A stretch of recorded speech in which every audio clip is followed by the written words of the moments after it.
For thousands of years, the timeless dance of light spilling over the mountains has stirred human souls.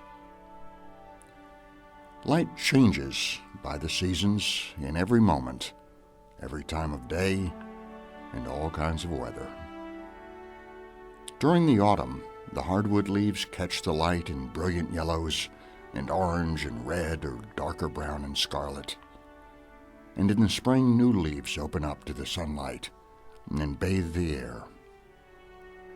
Travelers driving south on Interstate 81 enter Rockbridge County at the old White's truck stop. A dozen miles down the road, we drop down toward the town of Lexington, home to Virginia Military Institute and Washington and Lee University. House Mountain rises up on the southwestern horizon, with the sun setting behind it in the evening. Our mountains in the east are old and time-worn and covered in thick forests. Visitors from the west, used to the dramatic Rocky Mountains or the Sierra Nevada, sometimes call our mountains hills. But to us, the Appalachians and the Blue Ridge sound a call to the wild. House Mountain seems to be a wild place, but it's not a wilderness. Country roads surround the mountain, showing the two peaks and saddle in a variety of views. Farms and homes creep up the flanks of House Mountain. Fields of corn or alfalfa climb up out of the hollers, and pastures run higher than horses and cattle care to go. White-tailed deer and wild turkey emerge from the woods and feed in the high pastures, stitching together the settled with the wild places. A place like House Mountain lies beyond the road atlas. It's a place of rocks and woods and springs, a place of bobcats and black snakes, songbirds and black bears. A place like House Mountain shows that the wilderness has not completely vanished in this world. When you walk up the old jeep trail across the south end of Little House Mountain, you climb up out of the settled places. You can still see traces of old fences and fence posts. Along the trail, you may spot the remains of an old chimney and plantings of periwinkle and daffodils that bloom in the spring. Off in the woods are the outbuildings and middens of old farmsteads. You start to imagine a farm family living way up on the mountain, traveling into town once a month for flour and sugar and coffee. When you walk into the saddle between Little House and Big House Mountains, the whole sky opens up. You look down a slight swale into the ancient apple orchard, with its gnarled trees and crabbed fruit. The coralberry, wineberry, and high grasses fill the understory.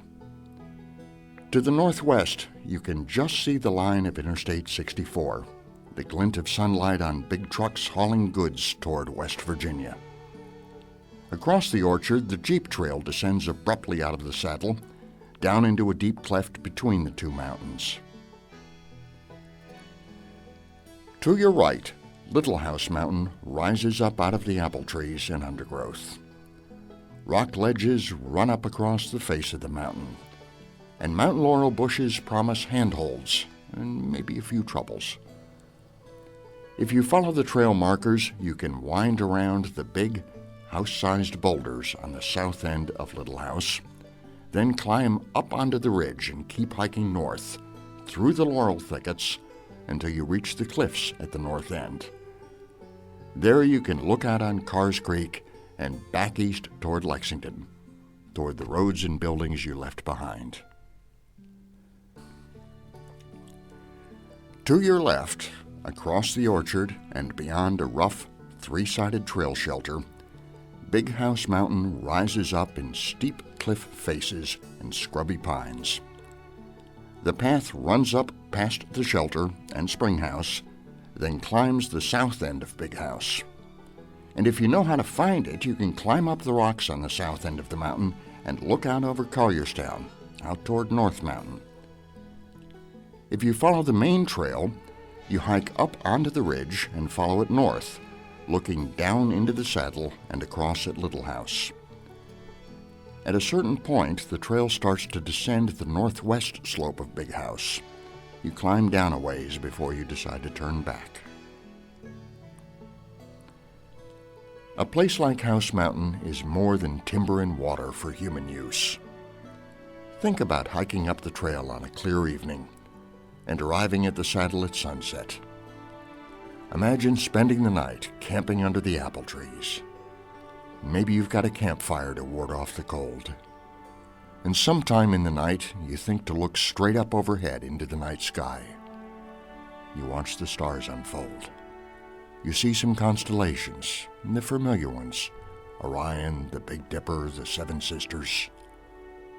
And you realize that the prominent smudge across the zenith is the Milky Way, a creamy white wash of countless stars.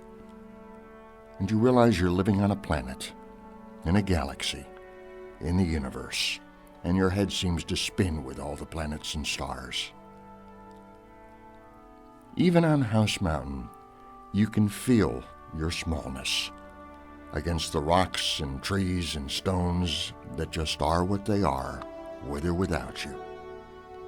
They keep to their habits and their routines, as they've done for thousands of years, and they'll keep to them long after you're no longer on the mountain. Travelers to wild places feel some version of this vastness. You look into the depths of the night sky, and you feel your tiny heart beating. You listen to the barred owls calling in the woods on House Mountain, and then you look into the campfire, and you can feel it close and warm. You listen to the owls, and hear the echo of their calls, and the sound just reverberates forever.